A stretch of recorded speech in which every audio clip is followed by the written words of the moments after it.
It's Wednesday, June 12th. You're watching Denver 7 On Demand. We have good news and bad news for a Denver neighborhood. Now, some badly needed drainage work's finally being done, but some worry that work is damaging their aging homes. Feels like an extended earthquake throughout the day, all day sometimes. Plus, out-of-network healthcare costs can be costly, but what happens when there's nothing in-network? Contact 7 looks into the astronomical medical bill given to a Colorado woman who says she didn't have a choice. Well, thank you for joining us. I'm Shannon Ogden. Violent vibrations from construction have people in a Denver neighborhood reaching out to Contact 7 for help. Residents say it has been every day for a month, and now they're starting to find damage to their homes. Denver 7's Jennifer Kovaleski has a story. We're in the Cole neighborhood. Dave Brown is at a crossroads, literally. If you go 1 block south, you'll be in Whittier. If you go 1 block west, you'll be in 5 Points. And figuratively. I haven't had a structural engineer come out yet. I am scared to do it because I'm scared of what I'm going to find out. This is one. My bedroom is upstairs, and that's where you can feel it the most. Really the whole house shakes. And he's not kidding. Brown captured the violent vibrations on video last week. Feels like an extended earthquake throughout the day, all day sometimes. The construction he says is causing all this is right outside his front door. Today they're doing things that are a little quieter. There's a reason for that. As soon as we heard from the community about the vibrations, we stopped sheet piling on Monday. That's what was causing the vibrations. Heather Burke with Denver Public Works says they're hitting the pause button and want to work with the community to find a different approach that doesn't feel like an earthquake.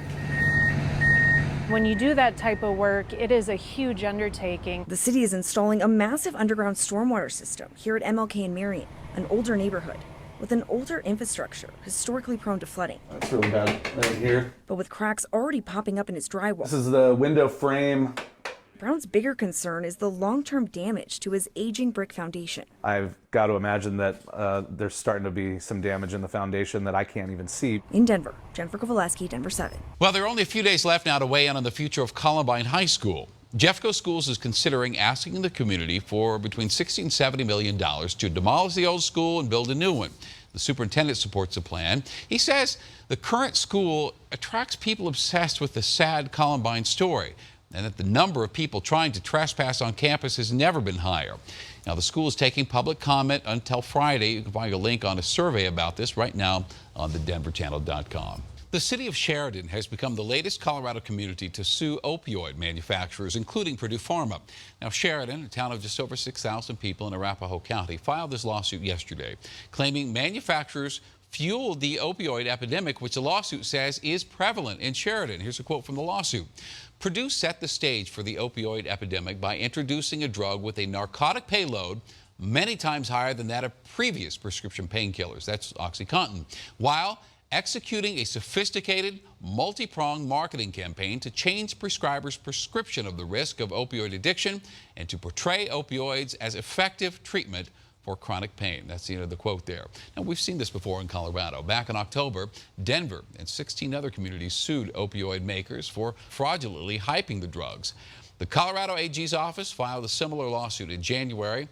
560 Coloradans died of opioid overdose in 2018.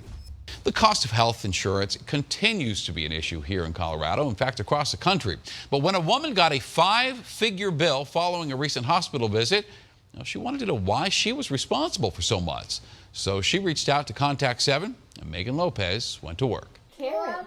Hello. Broccoli. Pregnancy can be an exciting but stressful time for a family. I'm 30 weeks today, actually. Christina Ford and her husband Lucas have done it all before, though. So I have a 2-year-old son. So she didn't think twice 15 weeks into her pregnancy when she was invited to a RE/MAX convention in Las Vegas. It's their big event of the year. But the day she was supposed to fly home, she started experiencing contractions. So she called her doctor. She said, absolutely do not get on a plane unless you get checked out. A warning like that can be nerve-wracking for any expectant mother. It was made even more so by the fact that I miscarried my previous baby before this. Right around the same time, so Christina went to the ER at Spring Valley Hospital. I got one bag of saline and an ultrasound, and that was it. Nurses determined she was dehydrated, treated, and released her. Then the bills started coming in. This one is from the hospital, and it's $9,400. $462. $15,000 in bills in the end. I was just in shock, honestly. Like, I couldn't help but laugh. Her insurance provider, Bright Health, Has paid $3,784. Adam Fox from the Colorado Consumer Health Initiative, has seen how Insurance companies treat people differently. and says it's hard to tell which ones help consumers until something like this happens. Bright Health, in this case, is a newer insurance plan, and I think that they're still figuring out how they conduct themselves in the market. But that's not an excuse to leave a consumer on the hook with a bill like this. So it's up to the patients and groups like his to try to negotiate the bill down. Colorado's legislature did pass a law this year to end out-of-network costs, but it only works in the state. And that's really why we need some federal level action on this issue. Even now, looking back, though, I would do it over again because just to make sure that my baby's safe. anything for a small sense of certainty in an exciting but stressful time for the Ford family. What are we paying insurance for? Megan Lopez, Denver 7. Insurance companies operating in Colorado will soon have to cover a key HIV prevention pill for free. The state says it will work with insurance providers and consumer groups to make Prophylaxis, known as PrEP, free to people at risk of contracting HIV. The Colorado Division of Insurance hopes to have these new rules by 2021. Do you think the hailstorms we've seen so far this summer have been intense? Colorado State says you haven't seen anything yet. Researchers say you need to prepare for more storms, bigger hailstones. Now, hailstorms have become stronger and more destructive since the 1950s. Researchers say that's due in part to climate change. As the climate warms, the freeze line is much higher, so hail has a longer distance to travel. I'm Mike Nelson. Just scattered clouds around the metro area and most of the state. The rain chance is low into the evening hours. We'll just call it partly cloudy skies and a pretty mild night with low temperatures only dropping into the 50s. We have warmer weather than that on the way. As a matter of fact, as a warm front pushes through the area, milder air coming in the next 24 hours. The lows will drop down to the low 50s for lower elevations and mostly in the 40s, a few upper 30s in the mountains. And then high temperatures on Thursday. Finally, some warmer air back into the 80s on the plains, mainly 70s expected in the high country. A House panel has voted to hold Attorney General William Barr and Commerce Secretary Wilbur Ross in contempt of Congress over census documents. That decision comes hours after President Trump asserted executive privilege over documents subpoenaed by Congress related to his administration's decision to add a citizenship question to the 2020 census.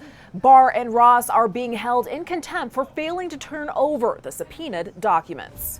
After 2.5 hours behind closed doors with the Senate Intelligence Committee, Donald Trump Jr. says there's nothing to change about his previous testimony. The president's son was subpoenaed to Capitol Hill.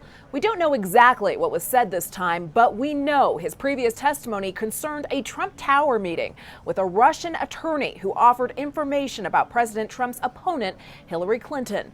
He also discussed Trump Tower Moscow. Witnesses in the Mueller report contradict some of what he said. Service dogs are allowed inside businesses by law, but now and then someone tries to pass their pet off as the real thing. Why the rules or lack of can make it really hard to tell. Relax and kick back with an IV. A look at the growing trend of IV hydration businesses and whether your body could benefit from an infusion.